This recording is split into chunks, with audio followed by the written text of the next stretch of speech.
Jóvenes, ya llegó la arquitecta Beatriz. Arquitecta, ¿dónde está arquitecta? Arquitecta Beatriz,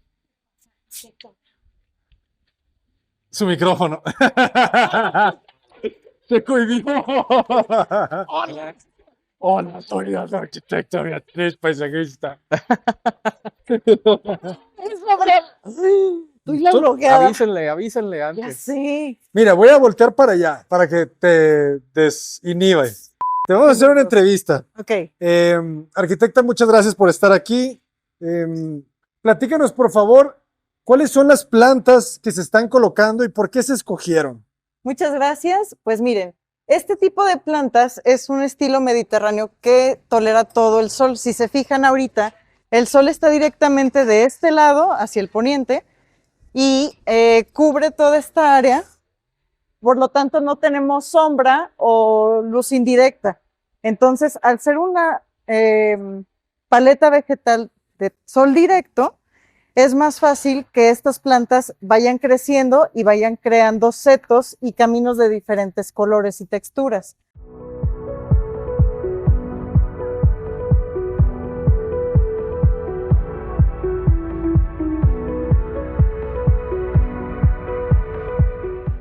Aquí tenemos, por ejemplo, la lavanda, que es de estilo mediterráneo, junto con el peniceto. Se combina más adelante con salvias de distintos colores. Tenemos rosadas, tenemos moradas, que aún no están floreando. Y por último tenemos el agapando, que es una paleta de plantas tropical y al mismo tiempo es un poco más adaptable a jardines clásicos. También tenemos este árbol crespón, que también muchos le dicen atmosférica o de muchas otras formas, el cual tiene flores color rosado, rojo o blanco, dependiendo del pH de la tierra. Entonces, ¿en serio? Dependiendo de la tierra. Sí, así es, igual que las hortensias. No sé si han visto que hay hortensias moradas, como muy púrpuras, lilas, rosadas, blancas o azules. Eso es por el pH de la tierra. Así ¿Tú es. sí las habías visto? No, yo hasta ahorita lo estoy Puede aprendiendo. que desde el vivero tengan un color y en el pH de la tierra sea más ácido o más alcalino, cambian totalmente el color Qué de loco. los pétalos. No pensaría que es Así por es. su especie. ¿Algo así pasa con las flores de las bugambilias o eso es aparte? No, de hecho las bugambilias ya tienen como un cromosoma muy establecido en su ADN, entonces esas ya tienen un patrón más definido en los peciolos, porque de hecho el color no es la flor es la florecita pequeñita amarilla que vemos en el centro. En sí es el peciolo lo que cambia de color. ¿El peciolo qué es? ¿La hoja? Es una estructura que está entre la hoja y la flor, que recubre la flor y la anida, por así decirlo, es como su cuna. Y es lo que cambia de color. Así es. Su cuna. Sí, también tenemos en esta paleta un poco de romero falso, que le dicen huestringia. Aquí nos falta poner un poquito más todavía. Ajá. Pero este romero no es como el romero convencional. Este se emplaga menos, tiene un poco más de floración blanca y resiste mucho más los hongos y las plagas. ¿Por qué no usamos tanto el romero en este proyecto, que es como en este espacio de allá? Es porque son muy propensas esas plantas a emplagarse muy fácilmente de los predios vecinos. Entonces, sí da un poco de aroma, sí da un poco de textura y todo, pero se controla mucho más si es en un volumen mucho más pequeño. No sé si quieran pasar al otro jardín. Una pregunta. Dime. ¿Tú recomiendas que se coloquen desde el inicio, no sé cómo llamarle, para el control de plagas como hormigas? Porque ya ves que las hormigas rapidito entran a comer todo. Así es. O sea, ¿se debería de poner algo que evite que las hormigas lleguen? Al inicio no es conveniente. ¿Por qué? Porque la planta está recién adaptada a otro lugar. Estuvo mucho tiempo en el vivero, en el cual estuvo en su base o en su cepellón, y después se pasa a la tierra, entonces recibe un cambio muy brusco. Es en sí como una mudanza, pero al mismo tiempo le estás poniendo multivitamínicos que nunca había tomado, le estás cambiando su ciclo de sueño, le estás cambiando todo. Entonces es mucho más adaptable. Ay, muchas gracias, ya me estaba quemando con los ojos. Y es mucho más adaptable, ya que pasan unos 20, 21 días, que son 3 semanas aproximadamente. Ya es conveniente ver si hay alguna plaga en los predios vecinos o si se tiene que limpiar nada más la planta en lo que respecta a las hojas secas, que es lo que muda, tal cual. Así es. De hecho, si alcanzamos a ver en el predio vecino, no hay plaga como tal, pero hay mucha hoja vieja que se adaptó en esta temporada de lluvia. Esa planta que ven ahí se llama lirio persa, ¿sí? Entonces, ese lirio persa suelta mucha hoja y por adentro suelta mucha raíz y no se está limpiando constantemente. Entonces, es bueno estar constantemente depurando las plantas y limpiándolas, como nosotros nos cortamos el cabello o entresacamos el volumen del cabello. Es lo mismito, tal cual. Un mantenimiento, tal cual. Así es. Así es. Entonces esperaremos un poco para darle ese... Es que a mí veo que muchos jardines empiezan muy bonitos y las hormigas llegan y pues no me gustaría tener que matar hormigas, más bien prevenir que lleguen. Hemos tenido casos donde las hormigas pueden llegar de una noche a otra. Exacto. Ajá, y sin que las plantas las tengan, sino que vienen de predios vecinos. Ajá. Y además se comunican entre ellas por medio de sus antenas para mandar el mensaje de que llegaron plantas nuevas. Ahora sí que es un nuevo buffet. Sí. De este lado... Se las saborean, ¿no? Sí. Pero es mucho más fácil controlarlas en cuanto observamos que en la noche número 1 hay una hoja mordida. O sea, en ese lapso hay que actuar ya, inmediatamente. ¿Y qué se hace? ¿Pues veneno o qué? Sí, se puede colocar veneno orgánico o inorgánico, dependiendo de cómo sea. El químico es mucho más fuerte, obviamente, ataca más rápido, pero es más fácil con el orgánico controlar pequeños nidos. Pero el problema de las hormigas es que en sí, unas cuantas se alejan o se mueren, pero en sí es una red. Es como los árboles por abajo con sus raíces con conexión. Igual, los nidos están conectados por el subsuelo. Entonces hay que estar controlando constantemente ese tipo de caminitos que se hacen porque están conectados, tal cual tú no sabes si la otra casa o abajo del subsuelo de esta casa hay un pequeño nido y comunique al otro. Y entonces uno tiene que estar poniéndole veneno todo el tiempo. Hasta que ya no aparezcan. De hecho, hay casos en donde puede que pasen 5 o 6 años sin hormigas y en una tormenta una hormiga voló, ahora sí que salió volando en la tormenta, y llega al otro predio, avisa a las demás de la colonia y van y arrasan en unas cuantas noches todo. Entonces hay que estar observando constantemente eso. Yo soy más partidaria de estar observando y con, ahora sí que insecticida orgánico, sin afectar el suelo, ayudamos a que no se acerquen las hormigas. Pero en caso de que ya sean colonias masivas, ya ahora sí hay que actuar. Sobre todo, el hecho del orgánico, aparte de utilizar pues, recursos naturales, hacemos que las hormigas no se acerquen como tal, pero cuidando que, por ejemplo, si tenemos romero o tenemos alguna planta que vamos a utilizar como culinario para infusiones, se utiliza y no vaya a ser tóxica para el ser humano también. O para niños que de repente agarran las plantas y se las meten a la boca, perros que pasan y muerden las plantas. Es muy común eso. Entonces tratamos de evitar ese tipo de pesticidas químicos. Tan dañinos, ¿no? Así es. Entonces es más lento, pero es más recomendable. Así es. Ok. De este lado tenemos una rosa morada, que de hecho llegó muy delgadita y lastimada de esta zona, pero aquí se colocó una guía con esta cinta para que pudiera dar nuevos retoños. De hecho, estos son los nuevos retoños y ahí se ve cuando los nuevos retoños ya están abriendo. Si se fijan, allá hay más follaje porque el sol da hacia este lado. De este lado se nota que la planta tiene más debilidad, pero hacia este lado se está inclinando. Y también tenemos en esta zona otra misma, bueno, más bien otra paleta que es combinación de la que tenemos allá afuera con un poco más de peniceto.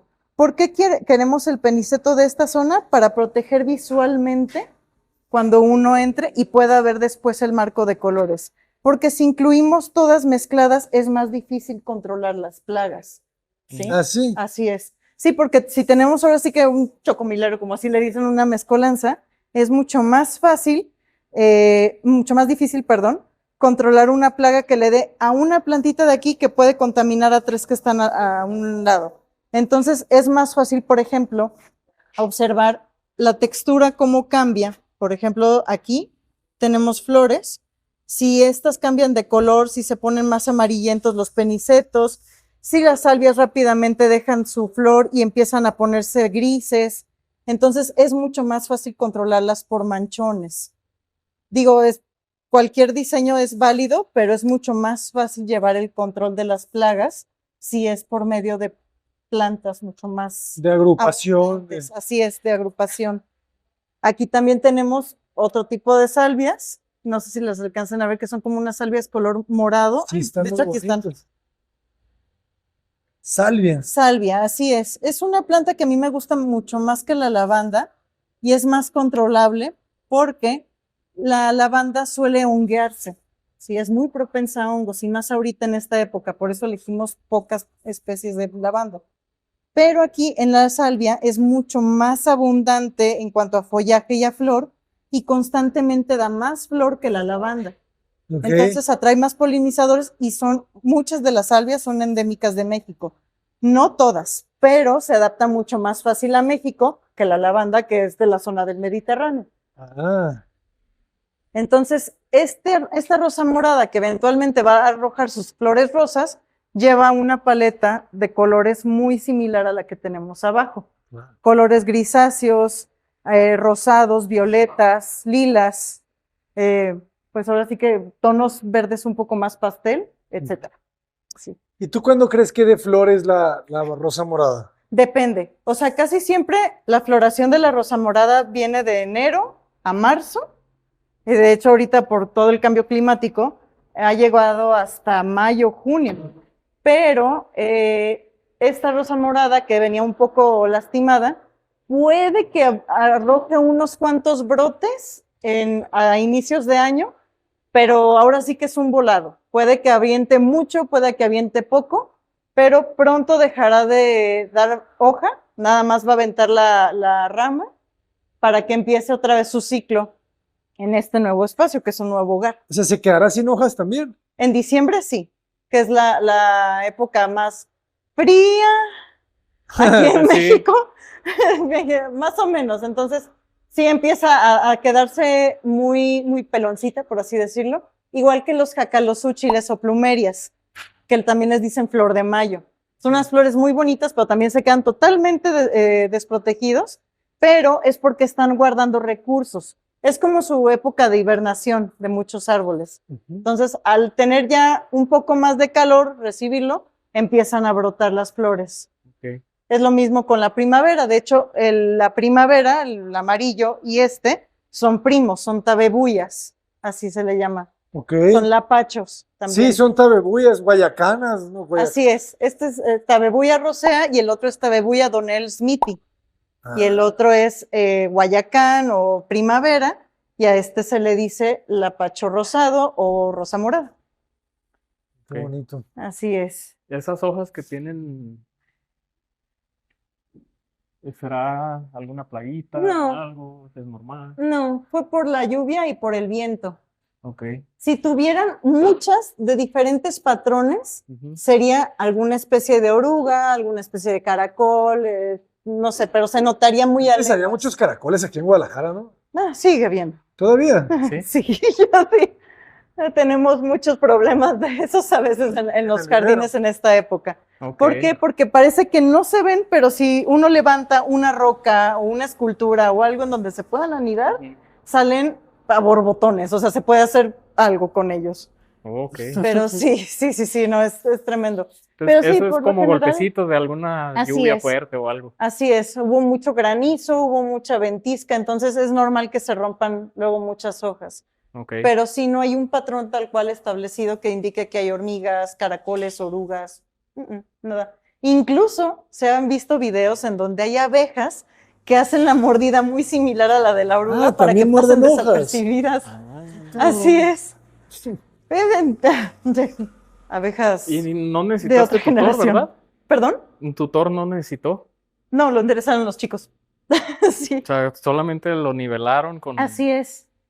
Ok. Sí, con fuerza y un poquito más de tierra, sin llegar a hundir. Eso es muy importante cuando alguien siembra un árbol. Cuando siembra uno un árbol, se nota la diferencia donde empieza la raíz, la primera raíz que empieza a soltar secundaria.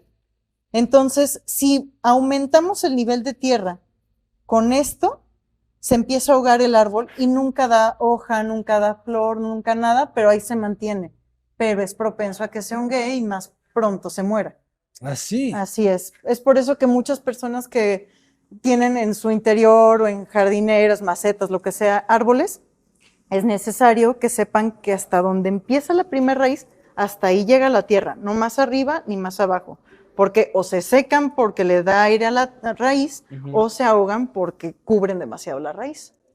Así es. Entonces, o sea, la tierra hasta donde termina la primera raíz. Así es, donde está la división de tronco-raíces, ahí es. Porque ya empieza la raíz principal, que es el pivote que mantiene como un espejo el árbol. Entonces, cuando recién lo plantaron, pudo ser eso, ¿no? Que a lo mejor se desniveló un poco y tendió a irse, a recargarse más hacia un lado. Así es. No, además hubo mucha ventisca, o sea, estaba muy endeble el pobre arbolito, pero ya, ahorita ya engrosó, eso es bueno. Sí, creo que es buena señal, ¿no? Ya que Así es. Una pregunta sobre la raíz, ¿verdad? Porque nosotros, pues tú lo viste, hicimos un cajete marca Llorarás, diría mi papá, ¿no? Sí. Yo lo veía muy extremo. Sí, o sea, aquí nunca queremos arriesgarnos. Lo noté. Pero el árbol tiene una raíz que ya aprendimos que es pivotante. Así es. O sea, lo requería o de todas maneras es bueno tenerlo. Sí, todos los árboles la tienen, es como sus pies, por así decirlo. Entonces, pero la raíz pivotante es la que es para los árboles que no levantan banquetas, ¿no? Que va vertical la raíz. Todos lo tienen, todos lo tienen. Es un espejo de lo que estamos viendo ahorita. Nada más que como ellos vienen en cepellones o bolsas mucho más compactas, sus raíces, si se fijan, parecen como fideos, pero en realidad deberían de estar expandidos hasta donde llegue la última hoja. Pero es bueno estarlo controlando con podas porque así no permitimos que la raíz se extienda y vaya a levantar, que es lo que pasó con los árboles de cualquier especie que han levantado raíz. No se han podado lo suficiente ni entresacado con clareos como para que filtren la luz y no permitan que se extiendan las raíces de más. Así es. Sí, es como si nosotros tuviéramos, pues ahora sí que el melenón. Ojalá. De rockero. La clave es eso, irlo controlando pues con tus podas. Así es. Hay podas naturalistas, que es la que nosotros generalmente hacemos, en donde vemos cómo es la forma del árbol en general y le damos ciertas podas como muy como selectivas. Porque si lo hiciéramos como una topiaria, que es la forma que se le da a los árboles, luego muchas veces pierden el control de su peso los árboles. Es por eso que vemos de repente, vemos unos árboles muy grandes en forma de bola, que de repente se caen. Sí, es por eso mismo.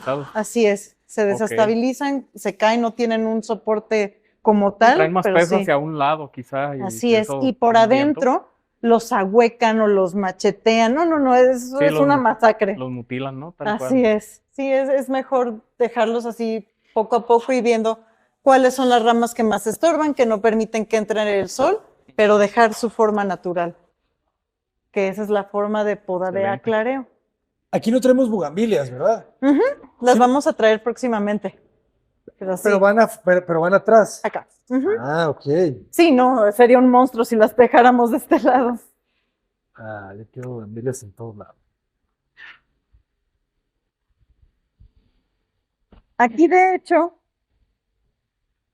se colocaron las plantas un poco más hacia adelante. No sé si se alcancen a ver la división entre los romeros y la pared, y las gardenias también. Lo que hicimos fue que dejamos el espacio para que las bugambilias más grandes lleguen después y se coloquen con sus espacios respectivos sin tener que dañar a las otras plantas. Entonces, por mientras hay que dejar todo esto muy húmedo, muy húmedo, pero el pasto hay que irlo controlando.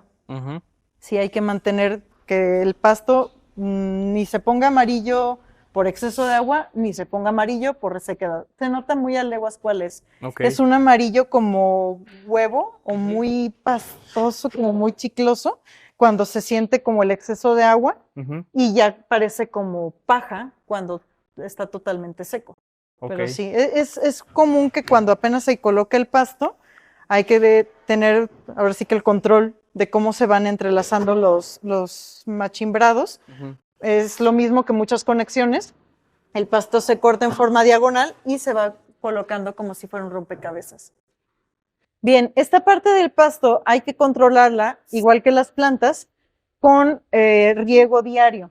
Okay. Puede ser una sola vez al día, porque ahorita está lloviendo por las noches. Okay. O muy de madrugada, entonces nada más hay que... lo más temprano posible, ¿no? Sí, nada más hay que ver, si va a llover totalmente todo el día, pues ya pues no... Lo dejas. Ajá, no hay que regarlo, porque si no se sobreriega, se humedece de más y es propenso a hongos. Okay. Tenemos aquí un poco de sombra por estos liquidámbar, que son del predio vecino, pero hay que cuidar que los pájaros y plagas que tienen estos árboles, de hecho ahí se notan un poquito a contraluz ciertas polillas o cositas así, que no vayan a anidarse en estas plantas, ¿sí? Okay. Entonces, nada más es estar observando durante estas primeras 3 semanas, y ya es cuando se empiezan a dar los primeros mantenimientos.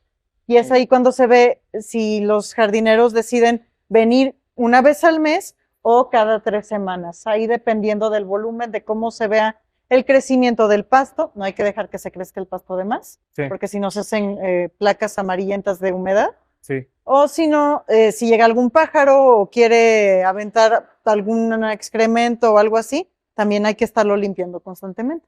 Ok. Así es. ¿Este es digamos, la altura ideal del pasto? Sí. ¿O todavía aguantaría una podadita? No, de hecho ahorita está perfecto. Este es más o menos un poquito más de 1 pulgada, es más o menos el crecimiento promedio, ¿sí? Entonces, más o menos así hay que mantenerlo. Ahorita sí hay que mantenerlo muy húmedo, pero en cuanto noten que empieza a crecer mucho más de 1,5 pulgadas, ya es cosa de nada más decir, miren, esta zona es la que se tiene que podar o ya todo.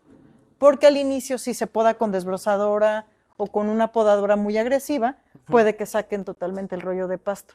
Ya. Entonces sí, es bueno controlarlo al inicio manualmente. Tijeras a mano, cortacetos, etcétera. Okay. Estas 4 plantas, disculpen. Estas 4 plantas son totalmente diferentes a las que tenemos en la otra paleta vegetal. Traemos romero y huestringia, sí, pero también traemos margarita, que se da mucho en esta zona, angelonia, que es esa rosada que está ahí, y gardenia, junto con el espárrago meyeri. El espárrago meyeri son como pequeñas colitas que empiezan a salir como si tuviera, pues ahora sí que una forma como de medusita. La gardenia ya trae ciertos botones, entonces nada más hay que estar constantemente limpiando la flor cuando se empieza a caer para dejar los nuevos brotes, y la margarita igual. La angelonia es muy propensa a que al inicio se le caiga la flor en cuanto se instala. Es normal que se quede totalmente verde y después empieza a dar más brotes. Va a estar muy bonito con los colores, ¿verdad? Sí, y aparte va a tener una pared totalmente rosa de bugambilias. Entonces eso es la intención. Porque al inicio se planteaba ser como una paleta vegetal tropical. Hojas muy grandes, garras de león, piñanonas, colomos, o sea, lo que es hoja elegante. ¿Por qué? Porque tenemos este muro muy plano. ¿Sí? Entonces tenemos estrato número 1, número 2 y número 3. Entonces se iba a ver como muy extraño. Pero con el crecimiento de las bugambilias, ya va a tapizar un poco más, va a tener un poco más de volumen, textura, y ya no se va a necesitar, ahora sí que todo lo más voluminoso. Así es lo mismo que allá. Tolera el sol totalmente, pero también poco a poco se va adaptando con la forma y la textura. Pues se está viendo muy bien. ¿Les gustó? Sí. Excelente. Muy bien. Sí, no, se ve muy bonito. Ah, qué bueno que les gustó. Sí, no, era lo que le hacía falta, la verdad, a este jardín. Así es. Es lo común en las construcciones que muchas veces muchos arquitectos, trabajadores, ingenieros, se clavan solamente como en la zona de los acabados, las luces, pero se sienten como que ya llegan a un tope en la construcción. Y cuando llega la planta, ahora sí empieza a ver, mira, aquí podemos poner este mueble para que no tape esta planta. O ya empieza a haber un poco más de movimiento. Se vuelve protagonista tu vegetación. Así es. Y es lo que le sube la plusvalía a todas las propiedades. Claro. Y es lo que le da vida a cualquier lugar. Claro. Así es. La vegetación sube la plusvalía. Sí, totalmente. Interesante eso. Sí. Muchas personas creen que en un fraccionamiento, de hecho lo podemos comparar, hemos visto fraccionamientos en la zona de Tlajomulco, en donde nada más tapizan con puro pasto y unos cuantos árboles que no sabemos si se van a dar o no, porque no le van a dar seguimiento. Pero si vemos, por ejemplo, la entrada, por así decirlo, de Valle Real, ¿sí? Verde, voluminoso, grande, por ejemplo, Puerta Las Lomas, el puro ingreso desde la avenida, que hay muchas garras de león grande, te invita a pasar. Sí. Y en el otro te repele. Entonces también eso es lo que abarata o encarece una propiedad.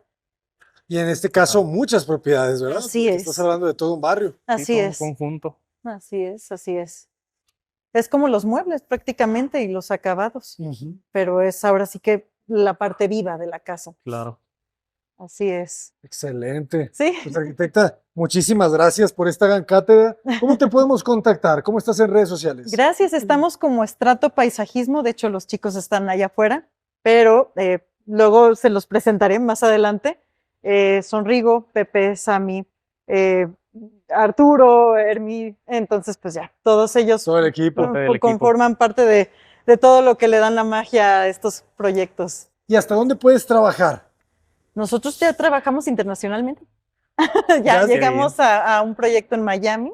Excelente. Y sí nos gustaría tener una visión un poco más internacional de jardines. ¿Puedes llevar las plantas o allá las compran? ¿Cómo funciona? Dependiendo del lugar. Por ejemplo, en Miami ya hay viveros o lugares especializados en plantas tropicales con follaje ya establecido. Entonces, es mucho más sencillo para el cliente tomarlas desde allá, analizando previamente en el vivero cómo están las plantas, y después ya las podemos llevar las que falten de nuestro proyecto, pero que sepamos que se van a dar allá. Por ejemplo, no es lo mismo, en Miami que en Utah. Es totalmente seco, es árido, es frío. Entonces sí, hay que analizarlo. Bien las especies. Así es, y sopesar qué es lo que lleva de un lado y del otro, o si todo el volumen va a ser de allá o de acá. Excelente. Pues todo el éxito del mundo, arquitecta. Muchísimas gracias por estar acá. Felicidades. Muchas gracias, Estrato Paisajismo, jóvenes. Gracias. ¿Qué te parece? Adelante.